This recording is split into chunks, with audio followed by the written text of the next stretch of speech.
اعوذ باللہ من الشیطان الرجیم بسم اللہ الرحمن الرحیم ان اللہ ملائکتہ یصلون علی النبی یا ایھا الذین آمنوا صلوا علیہ وسلموا تسلیما اللہم صلی علی سیدنا مولانا محمد وعلی آل سیدنا مولانا محمد وبارک وسلم صلوا علیہ صلاۃ و سلام علیک یا سیدی یا رسول اللہ۔ حاضرین، خانقاہ عالیہ خدا نمایاں میں حضرت شاہ بدیع الدین زندہ شمدار رحمۃ اللہ تعالیٰ علیہ کے حالات زندگی اور سفر بغداد اور بغداد میں ان کی کرامتوں کا ذکر چل رہا ہے۔ کل کے بیان میں ہم نے بتایا تھا کہ بی بی نصیبہ جو ہے حضرت زندہ شمدار رحمۃ اللہ علیہ سے یہ کہنے کے لیے آئی کہ حضرت میرے آپ کی دعاؤں سے مجھے 2 فرزند ہوئے، لیکن اس میں سے جو بڑا فرزند ہے وہ انتقال کر گیا ہے، میں آپ کو دینے سے مجبور ہوں۔ جب یہ بی بی نصیبہ نے کہا تو حضرت زندہ شمدار رحمۃ اللہ علیہ نے فرمایا تم جیسے کہتی ہو ویسے ہی ہوگا۔ بس یہ کہنا ہی تھا کہ حضرت زندہ شمدار رحمۃ اللہ علیہ کی زبان سے جملے نکلنے تھے کہ جمال الدین جو گھر کی چھت پہ گھوم رہا تھا وہ چھت سے گرا اور گر کر اس کا انتقال ہوا۔ جب بی بی نصیبہ اپنے گھر پہنچی تو دیکھا کہ بچہ گرا ہوا ہے چھت سے اور انتقال کر گیا ہے۔ بہت گھبرائی، روئی، تڑپ گئی، بچے کو گود میں لیا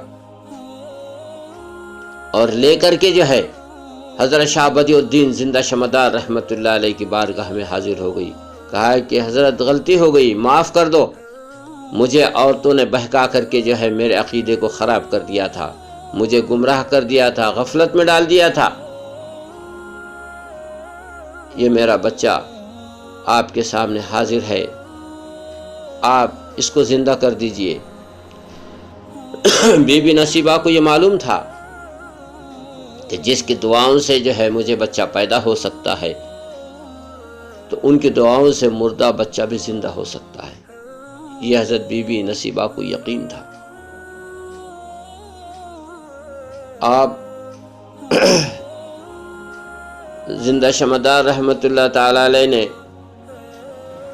بی بی نصیبہ کی جو ہے غلطی کو معاف کیا اور معاف کرنے کے بعد میں کہا جان من قم باذن اللہ، اور یہ کہنا ہی تھا کہ بچہ جو ہے اٹھ کر کے کھڑا ہو گیا۔ کہا جان من تو جنتی ہے۔ پھر اس کے بعد بی بی نصیبہ نے جو ہے کہا کہ حضور یہ آپ کی امانت ہے اور میں آپ کے سپرد کر رہی ہوں۔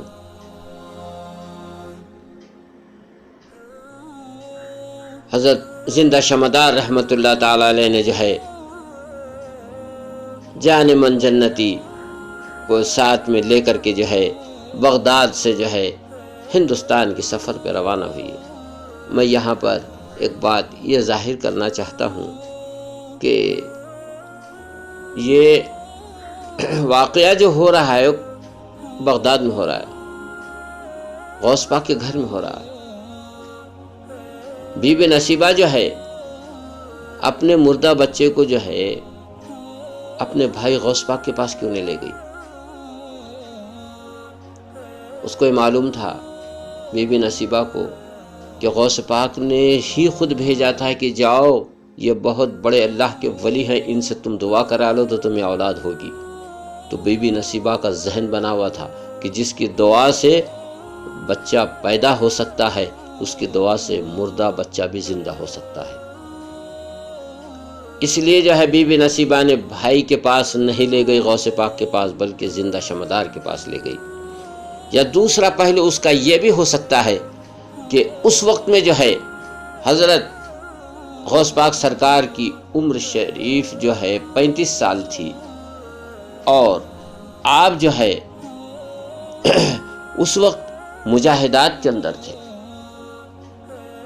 اور مستغرق رہا کرتے تھے آپ، تو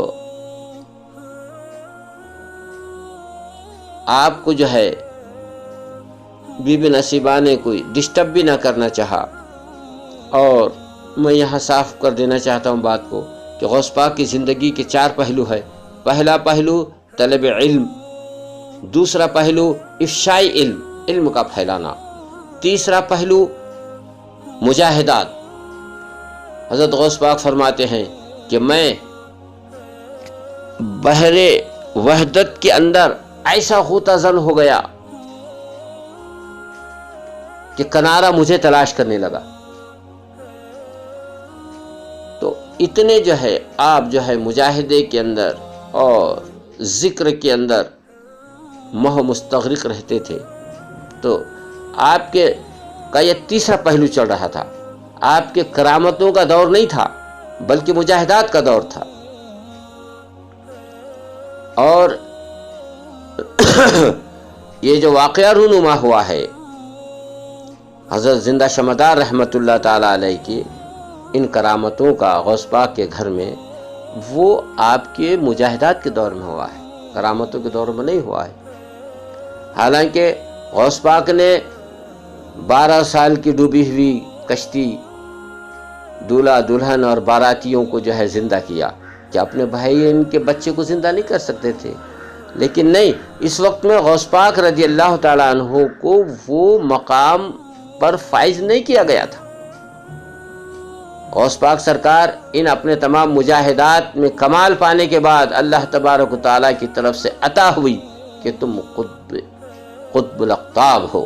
تو قطب الاقطاب کا معاملہ جب غوث پاک کو عطا ہوا تو پھر غوث پاک کی کرامتوں کا سلسلہ شروع ہو گیا، اور غوث پاک رضی اللہ تعالی عنہ پھر بڑے بڑے جو ہے کرامتوں کو دنیا پر پیش کیے۔ اور غوث پاک کو کرامتیں پیش کرنے کی حاجت اور ضرورت نہیں تھی، لوگ اپنی حاجتوں کو لے کر آتے اور غوث پاک اس کی تکمیل فرماتے۔ ہزاروں ولیاء بنا کے دربار غوثیہ سے بھیج دیے گئے، ہزاروں قطب، ہزاروں ابدال بھیج دیے گئے عزیز اور دوستو، لیکن اس کا ایک پیریڈ تھا، اور اس پیریڈ کے اندر غوث پاک نے کام کیا۔ غوث پاک اور جو حضرت زندہ شمدار رحمت اللہ علیہ نے جو کرامتوں کا ظہور بغداد میں کیا، مردہ بچے کو زندہ کیا، اور غوث پاک کے گھر کے اندر جو ہے فقیری کی جو ولایت ہے وہ عطا فرمائی، یہ غوث پاک رضی اللہ تعالیٰ عنہ کے اس پیریڈ میں آنے سے پہلے کے واقعات ہیں۔ تو ہم کو اس پر کوئی توازن نہیں کرنا چاہیے، اور ہم کو غوث پاک اور حضرت زندہ شمدار رحمت اللہ علیہ کے مقامات میں کوئی ناپ تول کرنے کی ضرورت نہیں ہے۔ اللہ تبارک و تعالیٰ کے دونوں محبوبین ہیں، اور دونوں محبوں کو جو ہے اللہ تبارک و تعالیٰ ان کے مقاموں کو خوب جانتا ہے، ہم کچھ نہیں جانتے۔ ہم یہ جانتے ہیں کہ اللہ کے محبوب ہیں، اللہ کے ولی ہیں، اللہ کے دوست ہیں، اور ہمارے مددگار ہیں۔ انشاءاللہ اس پر ہم اگلی گفتگو کل کریں گے۔ وآخر دعوانا ان الحمدللہ رب العالمین، استغفر اللہ ربی من کل ذنب واتوب الیہ، لا الہ الا اللہ وحدہ لا شریک لہ، لہ الملک لہ الحمد، یحیی و یمیت بیدک الخیر وہو علی کل شیء قدیر۔